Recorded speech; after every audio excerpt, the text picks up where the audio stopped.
Hemorrhoids can be a real pain in the butt, causing anal itching and burning and irritation. Get fast relief with all natural, doctor-developed and tested Anacool. Buy Anacool, Anacool, on Amazon right now and save 15% with code WABC 2024.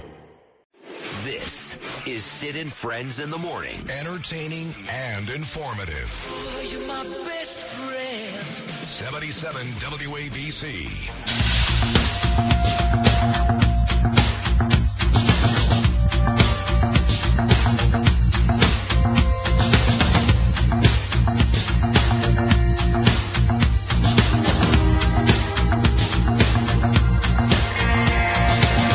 6:53 on your Thursday morning. It's ironic. I'm about to talk to Alex Traiman because I'm watching out of the corner of my eye the lovely Ainsley Earhart on Fox News, and she's sitting with a young man wearing a yarmulke. Turns out the kid is a Harvard graduate student.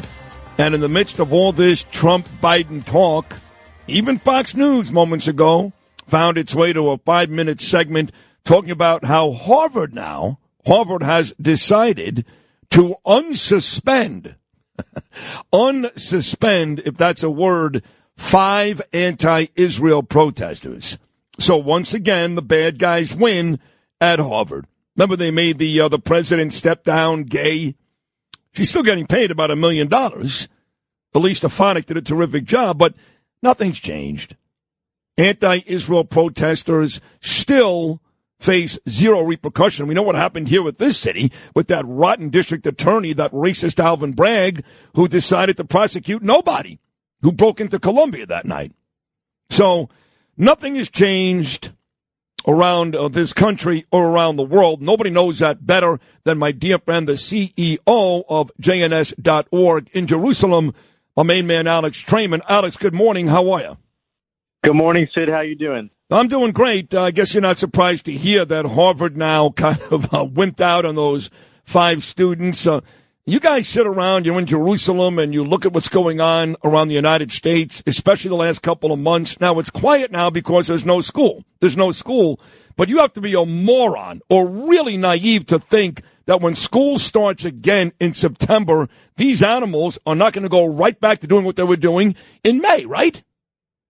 I think that's almost a guarantee that the situation on the campuses has taken a turn for the worse, and it's never going to go back to the way it was.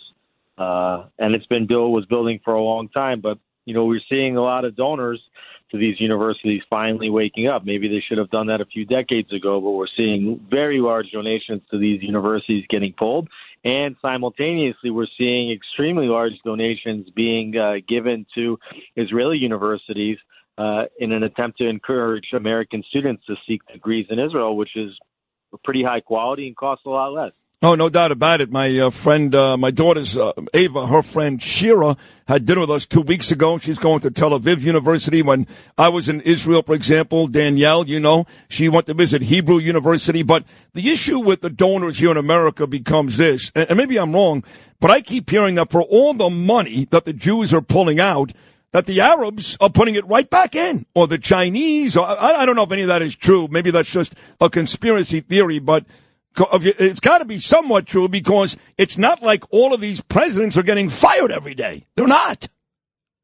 These are not conspiracy theories. For decades, the Saudis, the Qataris, and even the Chinese have been putting billions of dollars into American universities. Particularly the Qataris have been funding Middle East studies programs, not only in the Ivy League universities, but also at Title VI universities. And the reason why they pick Title VI universities is because those universities get tax dollars in order to create curriculums and textbooks for public schools in those states where those universities are. So not only are they affecting the minds of university students, but they're even planting seeds in public schools and high schools and elementary schools, leading kids from their social studies classes at early age to believe that Israel is a bad place and the source of all evil in the Middle East. So just to kind of recap this university conversation, you and I are both in total agreement for folks that think, it's going away, not going away as soon as school starts, right back to the madness we saw in May, yes? I think it's it's almost a guarantee. And we'll have to see what the trigger is. What the progressives do is they pour kerosene all over any situation, and then they start kindling matches, and they see which match will trigger a fire. So we don't know what the trigger will be, but I think that we're going to see continuation of the anti-Israel activity on the campus. And a lot of Jewish students are going to have to worry for their safety at their universities that they're paying hundreds of thousands of dollars to attend. Hard to believe. Before we get to Biden, let's stick with this anti-Semitism, which we see in New York and Harvard and across this country. They just had elections, parliamentary elections in the UK, in France, and some really bad guys. I mean, some really bad pro-Palestinian, Jew-hating guys have been elected. So when you see now also what's happening with these latest elections in France, the United Kingdom, how disheartening is that too? Well, this is actually happening in democracies all over the world. But the left is pushing to create conflict in the societies, divisiveness in the societies, and more progressive elements are getting to the tops of these parties. I mean, this left-wing party in France, it's not just like a mainstream left-wing moderate party. This is an amalgamation of some of the most extreme elements, including communists and socialists, severe anti-Israel elements, all banded together to present a left-wing alternative to what they call Macron as a centrist. I mean, Macron's a leftist, and they call him a centrist in comparison to what just basically won the election. You had the chief rabbi of French Jewry coming out just about a week ago and saying that he thinks that there's no future for young Jewish French people in France, and that they should consider strongly moving to Israel. And you have the same sentiments now in the UK. Jeremy Corbyn got to the head of the Labour Party in previous election cycle for anti-Semitism. And he got thrown out of the party for being an anti-Semite, but he won a parliamentary seat as an independent. And many of the so-called Corbynites got into the parliament there in the UK.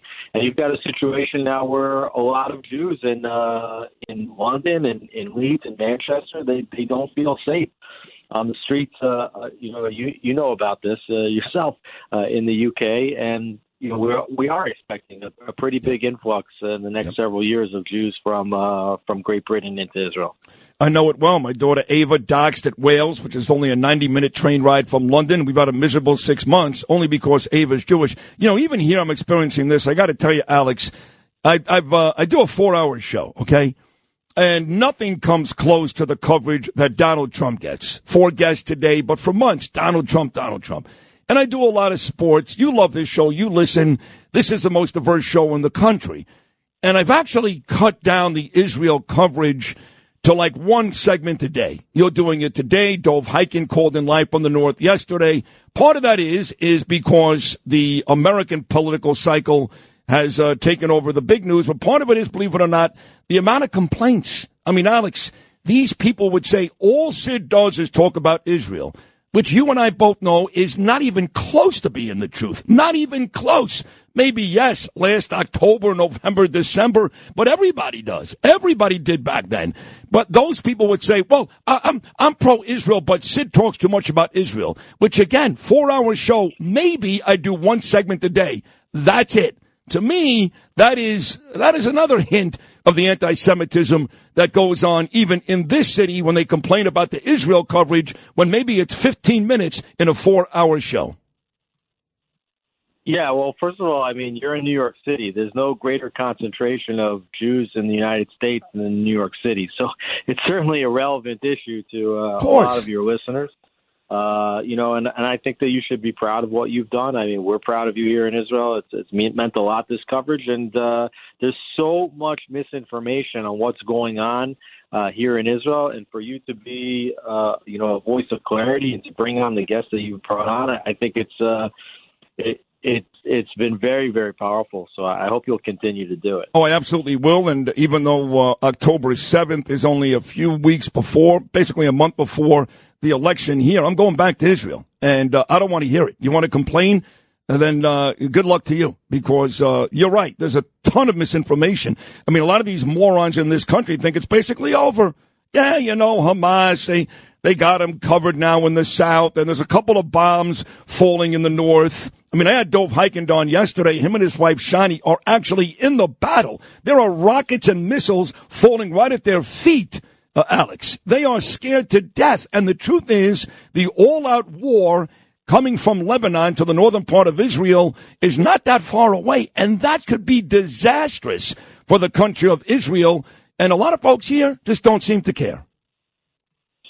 Yeah, I would agree with you, but I will tell you that Israel is the canary in the coal mine here, and what happens here is going to have a profound effect on the future of America, and America's support for Israel during this conflict is also going to have a profound effect on the future of America because every ally of the United States is watching to see how the United States treats its allies in their times of crisis. And they're scratching their heads right now looking at how the United States is supporting, basically putting pressure on Israel, essentially supporting Iran, supporting Hamas, not convinced that this terror organization, which committed the worst massacre in modern Israeli history, that they should be removed from power. So, everybody's watching, and it has an impact. It has an impact on the future of America as well.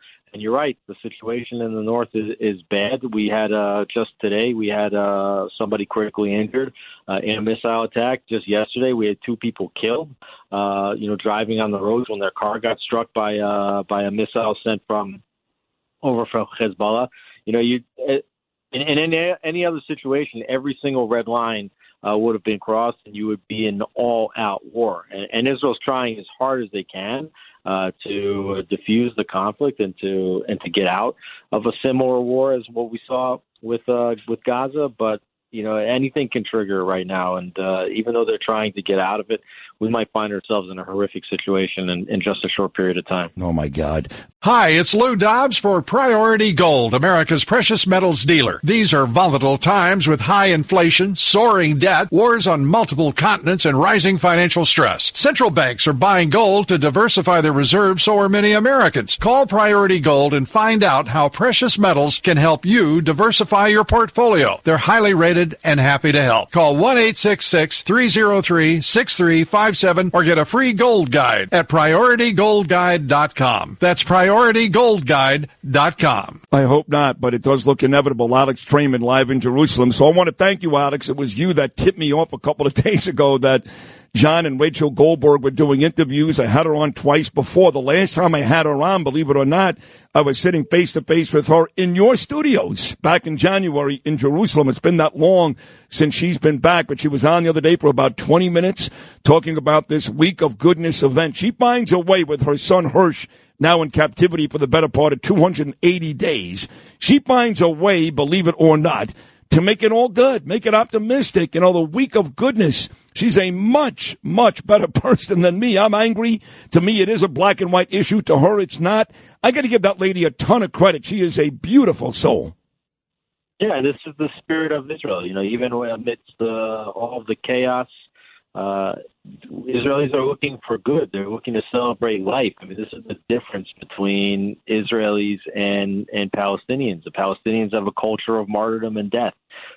There's no greater honor in the society to be killed by an Israeli, and that's why they promote terrorists. That's exactly what will happen. And here you have a woman whose son has been held in captivity, had his arm blown off, doesn't know if he's dead or alive, and they're dedicating a Torah, in a ceremony and launching a Week of Goodness.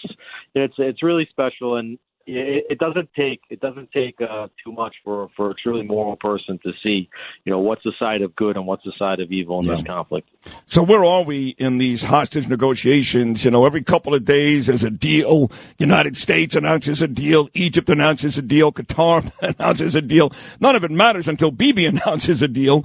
And they still are being held captive.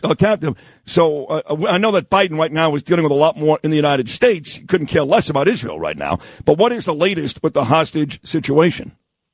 Well, Israel has the head of its Mossad and the Shin Bet. These are essentially the CIA and the FBI of Israel, right now in Egypt for negotiations.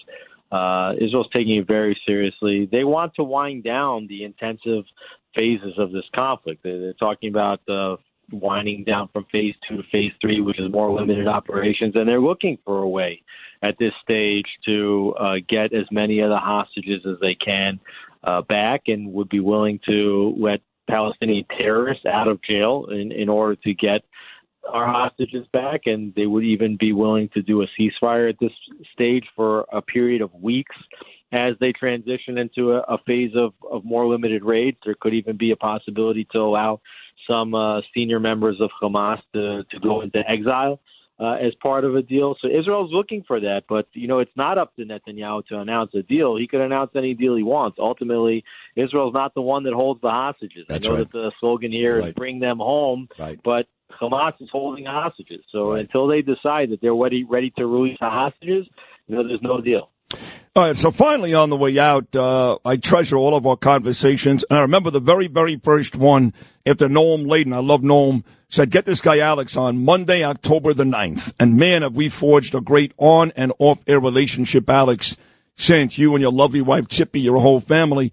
But again, not to pat myself on the back, but that Monday, I told you Joe Biden was no good. And a lot of folks in America and Israel said, no. He's pro-Israel. I think all of you now have come to the really unfortunate realization that I was right. Are you guys talking a lot in Israel about the debate performance and all of these people in the United States, from politicians to entertainers like George Clooney, asking for Joe Biden to step down?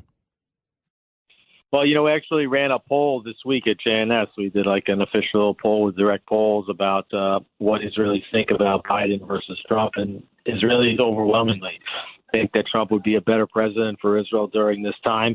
I think that what the debate proves, is that Biden is not the one who's really guiding the Middle East policy vis-a-vis Israel. I think a lot of Israelis believe that in his heart that Biden would be more supportive of Israel. But what you can see now is that if he's not there, if he's not the one directing the policy, that the people underneath him really don't have that same sentiment towards Israel. I mean, you can't even suggest that they do. And if Biden won't be the president and they'll replace him with somebody else, I think Israelis would have to imagine that the situation is only going to be worse than it is with Biden. At this point, Biden might be the best chance that you have. Yeah. So, no, you're right about that. I mean, Kamala Harris is more hateful to the Jews than Biden is. There's no question about that. So you're right; it could get worse if Biden leaves. And at this point, at least the Democratic Party has to pretend that they're being neutral, that they're not throwing Israel completely under the bus because there's an election at stake. But if you get into January and there's another Democratic administration, Biden or Harris or anybody else, the situation could be much, much worse. Very, very good point. As always, Alex Traiman, CEO, JNS.org. That's the only place I get my information on Israel. That's it, JNS.org. As always, Alex, wonderful job. Thank you so much, buddy. Thanks so much, Sid. You're the best. Alex Traiman, CEO of JNS.org. Hi, it's Lou Dobbs for Priority Gold, America's precious metals dealer. These are volatile times with high inflation, soaring debt, wars on multiple continents, and rising financial stress. Central banks are buying gold to diversify their reserves, so are many Americans. Call Priority Gold and find out how precious metals can help you diversify your portfolio. They're highly rated and happy to help. Call 1-866-303-6357 or get a free gold guide at PriorityGoldGuide.com. That's PriorityGoldGuide.com.